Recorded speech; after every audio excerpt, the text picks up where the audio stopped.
Hey, word on the street, nigga, Kris is a suspect.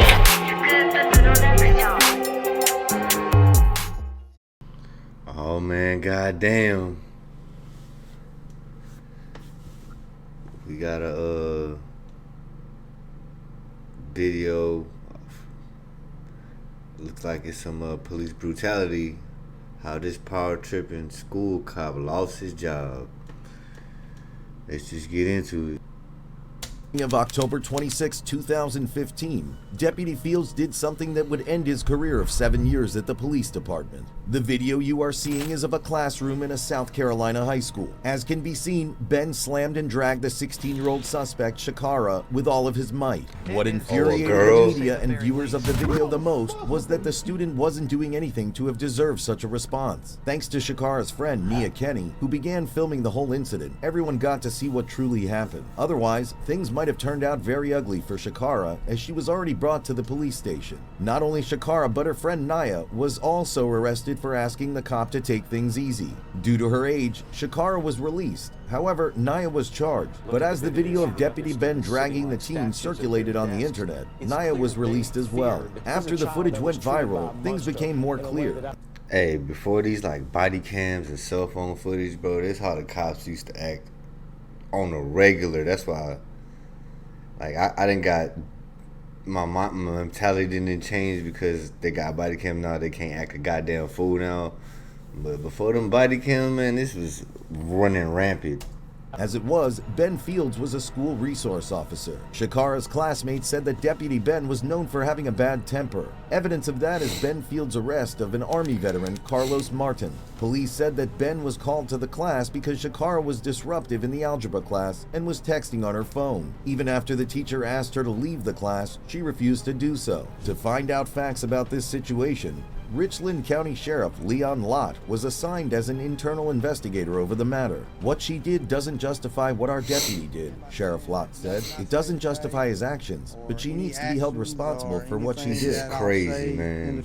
I never thought I'll see the day where the police is coming out and bashing somebody in their police force. So it used to be like cover up. Man, he ain't do nothing wrong. That's a 180, yo. It's just, what a time to be alive. It should be construed to condone or justify any of the actions of Ben Fields at Spring Valley on Monday. He was wrong in some of his actions. It's not what I expect of my deputies, and it's not what I tolerate from any of my deputies, and especially those that are in a school when we're dealing with juveniles. Lott also said that the deputy wasn't trained for what he did, and that watching the video made him very upset. Not only the sheriff, but the incident made many upset, including the president of the South Carolina chapter of NAACP, who said that Fields should be charged with assault. Why they always gotta do that shit, bro?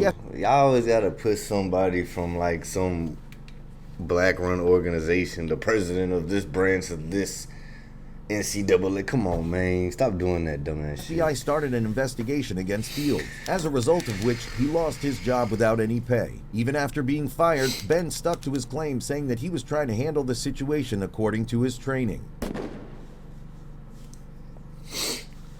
After pulling over a car in a traffic stop in Windsor, a small town in Virginia, Officer Joe and his fellow officer Daniel Crocker approached it. The car driver was a black Army lieutenant, Karan Nazario. Although Nazario kept asking what was the reason behind this traffic I can't see that he's black at all. Officer Gutierrez didn't deem it necessary to I don't have any eyes.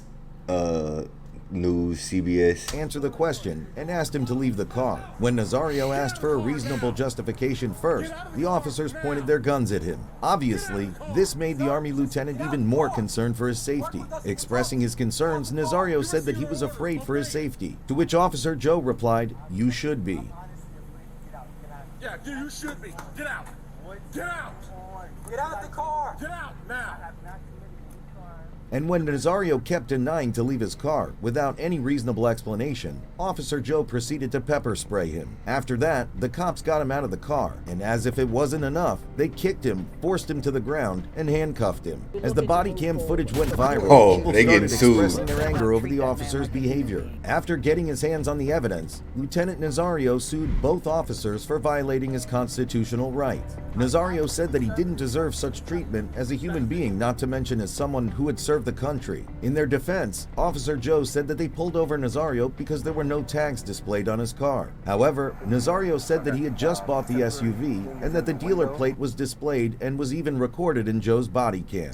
The lawsuit resulted in Nazario being awarded $3,685 for assault. Besides the lawsuit, an internal investigation was also opened against Officer Joe Gutierrez, which deemed his actions inconsistent with the department's policies. The incident sparked anger nationwide. Giving his thoughts, the governor of Virginia, Ralph Northam, said, "The incident in Windsor is disturbing and angered me. Our Commonwealth has done important work on police reform, but we must keep working to ensure that Virginians are safe during interactions with police. The enforcement of laws is fair and equitable, and people are held accountable." Given no solid reasons for treating Lieutenant Nazario the way he did, Officer Joe Gutierrez was fired from his job. After getting multiple reports of corruption, the FBI along with the NYPD started an investigation against 3 cops, Heather Bush, Robert Hessett, and Robert Smith, with Smith being their leader and look at that boy. Heather Bush, Robert Hessett, and Robert Smith. Now, how did he pass the physical? God, that dude's like 5'5", 300 pounds. With Smith being their leader and retiring a year earlier in March 2020. As the investigation unfolded, the shocking facts about the officers' corruption became evident. As it turned out, all 3 of them were engaged in many corrupt schemes over the years of their career. From towing trucks to heroin trafficking, the trio took bribes in towing trucks over the years of their career. From towing That is not how you spell towing. trucks to heroin trafficking. Y'all boys The trio really took did bribes that in shit. thousands of dollars from a towing firm to give them jobs whenever towing a car was required. The worst part was that all 3 of them showed racist attitude towards people of color, with Smith being proud of that. "Bro, I robbed everyone," Smith was heard saying in a recording. "I point my gun at them, N-word, and watch their reaction." As if it was not enough, he even expressed his love for the KKK. "Now the real Smith will shine. I even shaved my head. Klan," Smith was heard saying. Along with being racist and taking bribes, Smith was also part of a drug gang, using his power and connections for drug trafficking. The FBI Assistant Director William Sweeney called the officer's behavior a disgrace to the institution. Given his thoughts, the Brooklyn U.S. Attorney Mark Lesno said, "The defendants shamelessly violated their oaths of office and the public trust by trading their badges for cash payments. But as much as they were experts in crimes, they didn't know how much about the way police handle criminals. To catch the corrupt officers red-handed, an undercover officer approached them asking about victim information. He claimed to be a middleman for personal injury lawyers and physical therapists. Bush and Hessett fall for it while bringing down their ringleader, Smith, as well. Given his crimes and law violations throughout his career, Smith is facing a life sentence in prison. With his junior team members, Bush and Hessett were sentenced. Yo, police in the prison, and then him, when they found out his... They gonna, he gotta be in PC, bro. Ain't no way they gonna put him in Gen Pop. He gonna die. To 5 years for bribery charges. Along with being arrested, Bush and Hessett were fired without any pay by NYPD Commissioner Dermot Shea.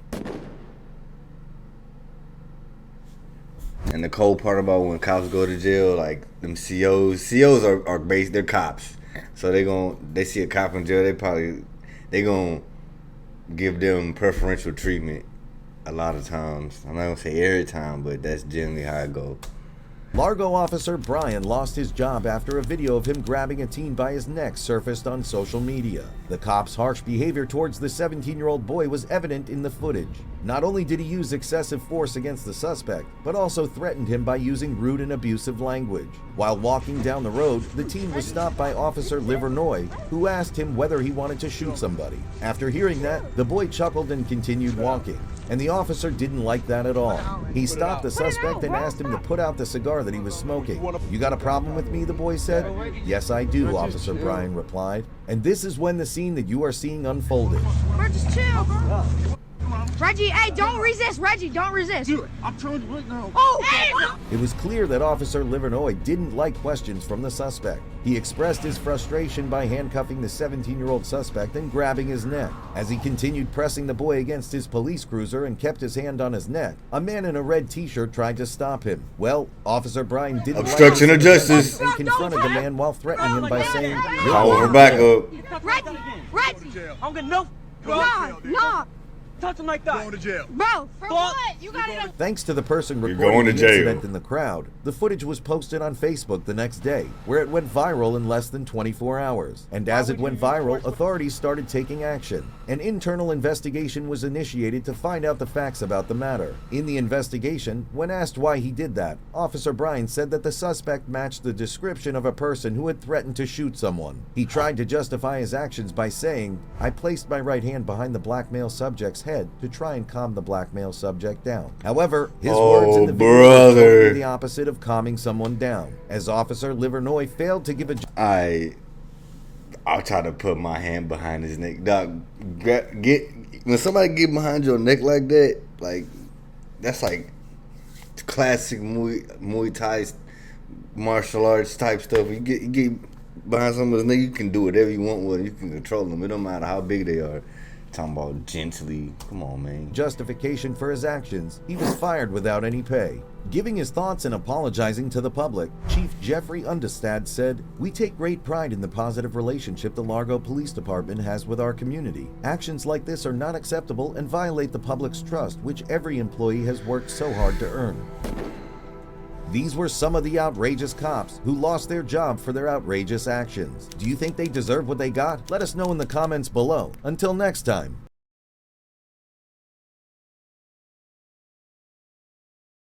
Man, dog.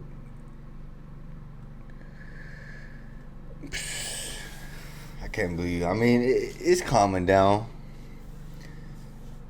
One time, I had got like $600 in the mail from the city randomly because like there was like, oh, the cops involved with one of your cases was like corrupt or something, and they just like gave me all my money back. I was like, alright, but that was like 10 years ago. Sad to see this kind of stuff still going down, but it's toning down. That's all, folks. Please, I'm a suspect. Ain't no